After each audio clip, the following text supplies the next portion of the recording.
Just before 6 p.m., as others start their commute home from work, Teresa Smith heads towards this unassuming church near downtown San Diego.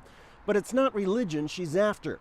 It's the parking lot. This is our office, what we use. So I have our file cabinet that has our paperwork, basic toiletries, snacks that we get in for donations. We want to ensure that our participants have what they need. Smith and the nonprofit she founded, Dreams for Change, run what's called a safe parking program, renting the lots from this church and a youth center nearby. It's one of a dozen programs and 85 sites, largely along the West Coast, that provide a safe haven for the roughly 59% of the homeless who have lived in their cars. How's your caseload? It's going good. Okay. Smith started the first lot in August 2010 when a new face of homelessness emerged from the Great Recession. Middle-class individuals and families accustomed to security and stability, but suddenly cast adrift in long-term unemployment.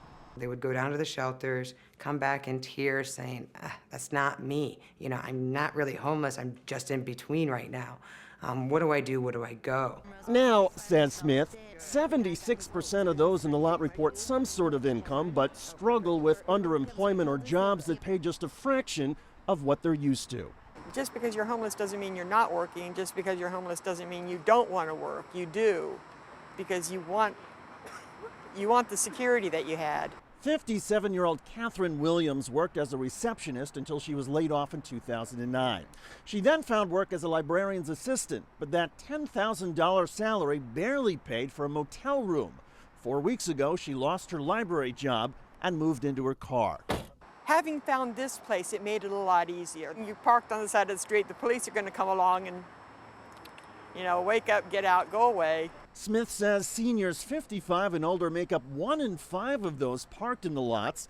Veterans like Alan Whaley account for another 20%. It's a struggle every day, and there's days that it's hard to just wake up and want to keep going. After 12 years in the Marine Corps and deployment in both Gulf Wars, Whaley left the military in May.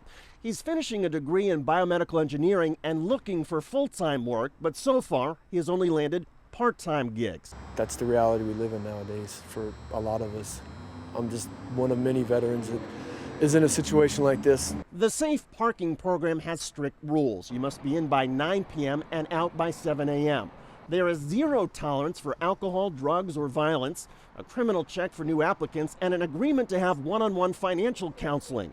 You can stay as long as you want, provided you continue to work to get back into housing. If anybody had ever told me that I was going to be living in my car, I would have laughed and said that that's just not a possibility. In 2010, Kevin Landry spent 9 months in the lot.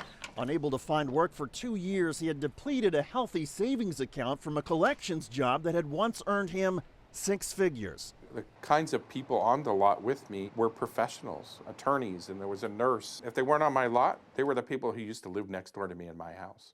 Landry finally landed work while still living in his car and found his way back into an apartment and brand new car he uses only to drive to his new job. But safe parking programs have come under fire from nearby residents concerned about neighborhood safety. Dreams for Change recently shut down its 3rd lot after repeated community complaints. No offense, people like you come in here, you don't have to put up with these people. More than 1,000 miles away in Seattle, local homeowner Frank Carucci says a growing population of people living in their cars and RVs have created a host of problems. They steal from us, they drop their trash wherever they want, they bring the property value down because who wants to buy a house with the Campground of America across the street? Graham Pruss helped create Seattle's first safe parking program last year. He says a few bad eggs may lurk among vehicle residents, but says around 70% are first-time homeless, desperate to get back on their feet. We want to have a safe community where we work together, where people who need help can get into housing and employment and live the American dream that we all kind of feel that we're justified towards. A dream that psychology student Melinda Escobar forces herself to keep in mind each night that she and her 4 children spend crammed in her small sedan. About a week ago, I just didn't want to come back to the parking lot to sleep in my car. It was hard.